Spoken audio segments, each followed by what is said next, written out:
किया है। जातक कथाओं के बारे में अभी तक बहुत से नेगेटिविटी रही है और ये बात सच है कि हर चीज के दो पहलू होते हैं। जैसे हर एक कॉइन का दो साइड्स होते हैं और हम एक साइड देखते हैं और दूसरे साइड को हम निग्लेक्ट कर देते हैं। और हमें कभी समझ में नहीं आता कि उसके दूसरे साइड को भी देखना चाहिए या दूसरे पहलू को भी समझना चाहिए।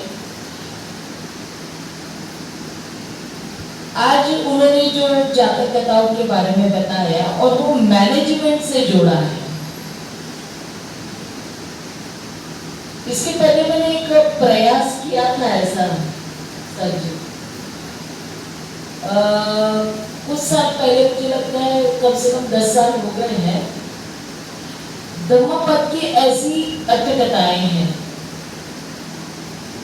और उस अर्थकथाओं पर मुझे कहा गया था कि आप उसको हम पब्लिश करना चाहेंगे। वो कैलेंडर में बहुत दिन दर्शक का करके एक कैलेंडर छपता है नागपुर में, तो उसमें उन्होंने मुझे कहा था कि हमें यहाँ पर देना है, छापेंगे उसको। तो मैंने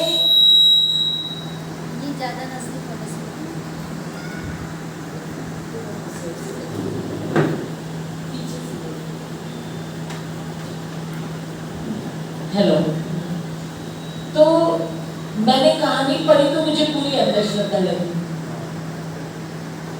अभी जो 4 किताबें आप कह रहे थे तो वो पढ़ के देखिए, तो उसमें ऐसी बहुत सी कहानियां हैं, अर्थकथाएं हैं जो हमें एक्सेप्ट नहीं हो पाती है। तो मैंने उसमें पॉजिटिविटी डालकर चेंज किया था कि इसका ये कारण हो सकता है। In between the lines. In between the lines. और इसको इंटरप्रेट करने की जरूरत होती है अकॉर्डिंग टू द बुद्धा's teachings। तो तब मुझे लगा था, समय नहीं मिला उसके बाद में बहुत सारा करने का, लेकिन एक वक्त मैंने कर लिया था। आज मुझे लगा उसमें हम चेंजेस कर सकते हैं, उस दृष्टिकोण से नहीं लिया। तो और मैनेजमेंट की बात जो आप कह रहे हैं, ये सब जातक कथाएं में ही नहीं है, तो हमारे सारे गाथा सूत्र में है।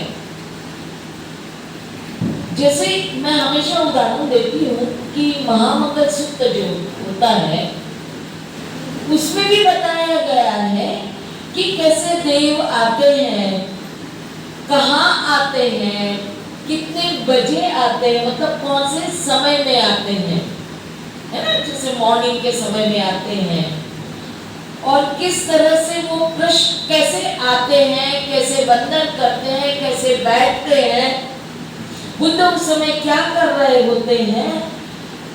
हमने इसको नाम दिया प्रस्तावना, आपने मैनेजमेंट नाम दिया, बात एक ही हो रही है। फिर वो कैसे प्रश्न पूछते हैं और उसका रिप्लाई बुद्ध कैसे देते हैं। प्रश्न की समस्याएं हैं और वो समस्याओं का समाधान बुद्ध किस तरह से देते हैं। तो ये हमें हर गाथा सूत्र में हमको मिल जाता है। आज हम लोगों में कमी है कि हम कार्यक्रम करते हैं तो कार्यक्रम की रिपोर्ट ही नहीं होती है। ये एक तरह से रिपोर्टिंग है, उस समय की रिपोर्टिंग हुई है जो हमको उस गाथा सूत्र में स्टार्टिंग में जो प्रस्तावना होती है या स्टार्टिंग में जो स्टैंजास होते हैं, जो पद होते हैं, उसमें हमको पूरी रिपोर्टिंग मिल जाती है। आज हमारे कितने कार्यक्रम होते हैं उसकी रिपोर्टिंग ही नहीं है, ये कमी हमें महसूस होती है। मैं भी उसी तरह से आपके कहे अनुसार जातक कथा में भी उस तरह का रहा है, लेकिन उसको उस तरह से हमने देखा नहीं या प्रस्तुत नहीं किया जो आपने कहा कि कहानियों को शॉर्ट कर दिया गया, यानी समझ गई या सिर्फ निदान बताया गया? मार्केट में जो आ रहा है वो उस तरह से आ रहा है कि या तो समस्या बताई जाए या सिर्फ उसका समाधान बताया जाए। और जब समस्याएं भी बताई जा रही है तो उस समस्याओं को इस तरह से प्रस्तुत किया गया कि जो आज के हिसाब से, जब तक तो बुद्धिस्ट पॉइंट ऑफ व्यू यानी बुद्ध की स्टडी एजुकेशन के हिसाब से हम उसको नहीं समझेंगे, या जो धर्म को नहीं जानता है, सम्यक मार्ग को नहीं जानता है या मिडिल पाथ को नहीं जानता है, वो उस समाधान को सही तरह से समझ नहीं पाएगा। तो मुझे कहीं ना कहीं आपने जो बताया ना, ये हम लोग बात करते हैं फ्लेक्सिबिलिटी पर, ये फ्लेक्सिबिलिटी है। इवन पंचशील की बात आ रही है तो फ्लेक्सिबिलिटी की बात आ रही है। एक ही बात से मैं थोड़ा सा डिफर कर रही हूँ आपसे, वो बात आ रही है घूस वाली। और ये बात हम जब एक्सप्लेन करते हैं, हम लोग क्लासेस में लेते हैं ये सारी बातें। जैसे पंचशील की बात करते हैं तो तीसरा शील जो कहते हैं कभी फ्लेक्सिबल नहीं हो सकता। पहला शील फ्लेक्सिबल हो सकता है, किसी की जान बचानी है। सेकंड शील फ्लेक्सिबल हो सकता है, फोर्थ फ्लेक्सिबल हो सकता है, फिफ्थ फ्लेक्सिबल हो सकता है, लेकिन थर्ड सील जो है कामेसु मिच्छाचार वेरमणि सिक्खापदक समाधियामि, ये फ्लेक्सिबल कभी नहीं हो सकता है। अब उसका जो मीनिंग लोगों के बीच में है वो व्यभिचार के रूप में आया हुआ है, जबकि उसका मीनिंग कुछ और है। उसमें व्यभिचार एक एग्जाम्पल है, और जब वो व्यभिचार की जब बात आती है तो हम ये नहीं कह सकते कि किसी की जान बचाने के लिए मैंने व्यभिचार किया। समझ में आ रही है? बाकी शीलों में हम जान बचाने के लिए थोड़ा बहुत तोड़ सकते हैं। तो मुझे ज्योतिराव फुले जी की बात याद आती है, क्रांति सूर्य ज्योतिराव फुले, कि उनके यहाँ बच्चा नहीं हो रहा था, लेकिन फिर भी जब काशीबाई आती है तो वो उनको नहीं बोलते कि आ जाओ मैं तुम्हें सहायता देता हूं, तुम मेरी पत्नी बनकर रहो, बल्कि वो उनको अपनी बेटी के रूप में लेकर आते हैं, लेकिन व्यभिचार नहीं करते। यानी जब मैनेजमेंट की बात आती है या सम्यक मार्ग की बात आती है तो ऐसे एग्जाम्पल हमें और अभी भी मिलते हैं।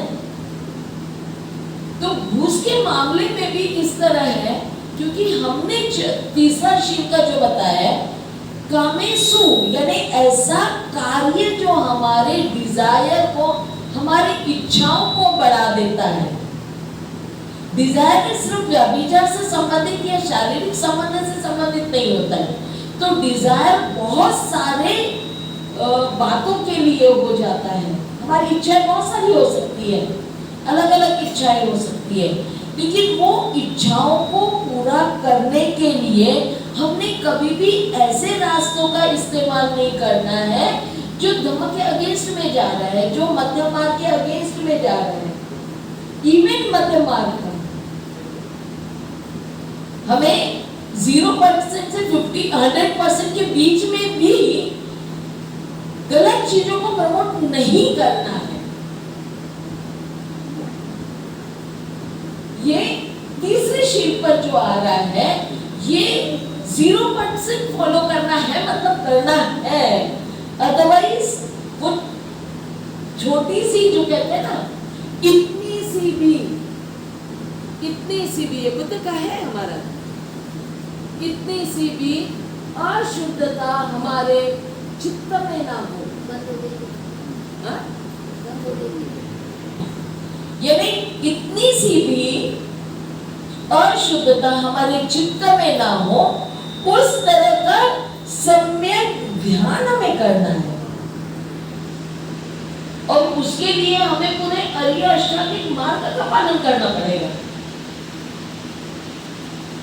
जो आ रहा है ये बहुत सही है कि जातक कथा में अधिक कहानियां देकर लेकर हमको एक्सप्लेन करने का प्रयास किया जा रहा है। इसका मतलब ये है कि हमें हर उस कथा को बहुत अच्छी तरह से समझना पड़ेगा। आपने रिसर्च किया है, आपने उसको एक्सप्लेन करने का प्रयास किया है, आपके किताबों को पढ़ना पड़ेगा। हमें उतनी मेहनत नहीं करनी पड़ेगी क्योंकि फिर से उसको उस तरह से समझने के लिए रिसर्च जो आपने किया वो रिसर्च को एक माध्यम बनाकर हमको करना पड़ेगा। दूसरी बात, आप सम्यक की बात कर रहे हैं। सम्यक वेरीज, आपने कहा इट वेरीज टू इंडिविजुअल, लेकिन बुद्ध इंडिविजुअल के साथ साथ बहुजन हिताय की बात करते हैं, बहुजन हित की बात करते हैं। और इसीलिए बहुत कॉम्प्लिकेशंस में लोग हमेशा कहते हैं मुझे सुनने मिला ना तो मैं मान्य करता हूं, लेकिन क्या वो बहुजनों के हित में है? अगर वो बहुजनों के हित में नहीं है और आपके अकेले के हित में है तो इट इज नॉट एक्सेप्टेबल। खाने की बात अलग है, मेरे हेल्थ के रिलेटेड जो बातें हैं that can be individual, it may varies, लेकिन जब व्यवहार की बात आती है तो वो इंडिविजुअल नहीं रहती, क्योंकि मेरा व्यवहार लोगों से है और वो वेरी नहीं कर सकता। वो बहुजन हिता और बहुजन सुखाय के आधार पर ही हमें समझना पड़ेगा। तो मुझे लगता है कि हमें सारे आपने जो प्रयास किया 10 वर्षों का रिसर्च किया है, ये बहुत स्तुतीय कार्य है। एक अलग आयाम, एक अलग हमको सोचने के लिए, या हर कोई भी चीज को हम निग्लेक्ट नहीं करना चाहिए। ये एक बात हमें आपने बताई है, हम भी वही प्रयास करते हैं। लेकिन जातक कथाओं को लेकर भी हमने जो पढ़ा है, आपने जो रिसर्च किया उसको भी हम पढ़कर उसको भी हम लोगों तक पहुंचाने का प्रयास करेंगे और इसको उस तरह से प्रस्तुत करना पड़ेगा जो बुद्ध की शिक्षाओं को लेकर।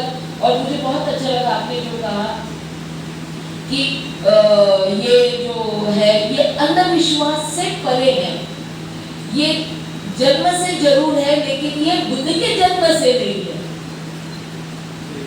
है ना। जो बताया जाता है कि बुद्ध के इतने जन्म हुए हैं, तो इसको हम सही तरह से यहाँ पे कहानियों के माध्यम से एक्सप्लेन कर पाएंगे।